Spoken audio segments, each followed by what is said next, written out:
বন্দে মাতরম। আজ চলে এসেছি পশ্চিম মেদিনীপুর জেলার দাঁতন ১ নম্বর ব্লকের অন্তর্গত আনন্দনগর শ্রীনাথ বিদ্যাপীঠ। পালিত হলো ৮০তম স্বাধীনতা দিবস ২০২৬। অগণিত বীর শহীদদের আত্মবলিদানের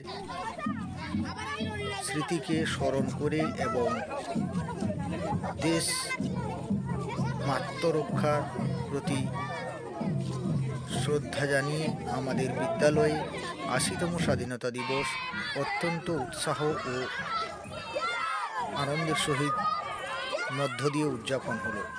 পতাকা উত্তোলন থেকে শুরু করে বর্ণাঢ্য সাংস্কৃতিক অনুষ্ঠান সব কিছুর মাধ্যমে শিক্ষক, শিক্ষিকা, শিক্ষার্থী ও এলাকার বিশিষ্ট জনদের উপস্থিতিতে মুখরিত হয়ে উঠেছিল আমাদের আজকে আনন্দনগরের শ্রীনাথ বিদ্যাপীঠের ১৫ই আগস্টের শোভাযাত্রা।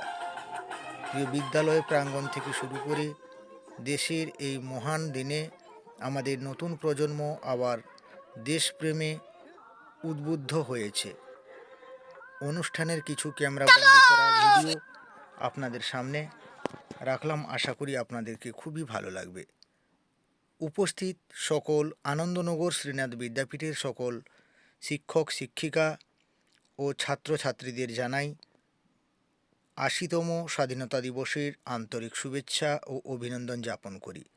সর্বোপরি ধন্যবাদ জানাবো আমাদের আনন্দনগর শ্রীনাথ বিদ্যাপীঠের প্রধান শিক্ষককে দাঁতনের প্রাকৃতিক দৃশ্যকে আমন্ত্রণ জানানোর জন্য অসংখ্য অসংখ্য ধন্যবাদ জানাই। আজকে এই অনুষ্ঠানে আনিকোলা যে বাজার রয়েছে সেখানে সেই মোড়ের কাছে দেশাত্মবোধক নৃত্যের মাধ্যমে এবং এই শোভাযাত্রা আনিকোলা বাজার হয়ে পুনরায় আবার বিদ্যালয় প্রাঙ্গণে ফিরে আসে। আজকের এই সুন্দর মুহূর্ত এক অসাধারণ মুহূর্ত, যেটা আপনারা দেখলে যারা এই স্কুলে পঠন পাঠন করেছিলেন আজকে তারা স্কুল থেকে বেরিয়ে বিভিন্ন জায়গায় কর্মরত অবস্থায় বা বিভিন্ন কাজে রয়েছেন। আজকের এই ভিডিওটি দেখার পর প্রচুর মিস করবেন সবাই। তাই সকলকে স্বাধীনতা দিবসের আন্তরিক শুভেচ্ছা অভিনন্দন জানিয়ে আজকের ভিডিও দেখার জন্য আবেদন রইল। গৌরবময় দিন, কারণ সেই বহু কাঙ্ক্ষিত স্বাধীনতা আমরা লাভ করেছিলাম প্রায় ২০০ বছরের ব্রিটিশ শাসনের পরে।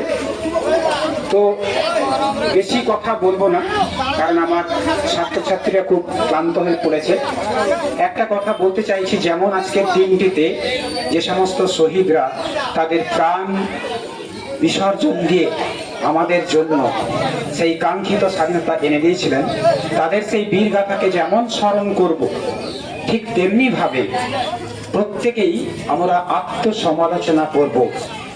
প্রথমেই আমরা নিজেকে প্রশ্ন করব যে আমাদের দেশের প্রতি যে কর্তব্য আছে সেগুলো কি আমরা সবাই ঠিকঠাক ভাবে পালন করছি?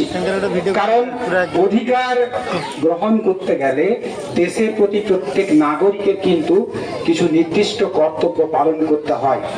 আমরা চা কাপটা খেলাম, ফেলে দিলাম অনায়াসে। তো আমাদের পরিবেশকে রক্ষা করার দায়িত্ব কিন্তু আমাদের। কোন সরকার কিন্তু সবকিছু করে দিতে পারবে না যদি না আমরা সচেষ্ট হই, কারণ সরকার আমাদের দ্বারাই তৈরি। অতএব যেমন আমরা বীর শহীদদের সেই কৃতজ্ঞতাকে যেমন স্মরণ করব, ঠিক সেই রকম ভাবে আমরা নিজেদেরকে মনে করিয়ে দিব যে সমাজের প্রতি, দেশের প্রতি, দশের প্রতি আমাদের কি কর্তব্য আছে। আমরা যদি সবাই সেই কর্তব্যগুলো ঠিকঠাক করে পালন করি, দেখবেন আমাদের দেশ একটা সোনার দেশ হয়ে যাবে। আবার পৃথিবীর মধ্যে একেবারে ৮০তম স্বাধীনতা দিবস উপলক্ষে শুভেচ্ছা অভিনন্দন জানিয়ে এখানে বক্তব্য শেষ করছি।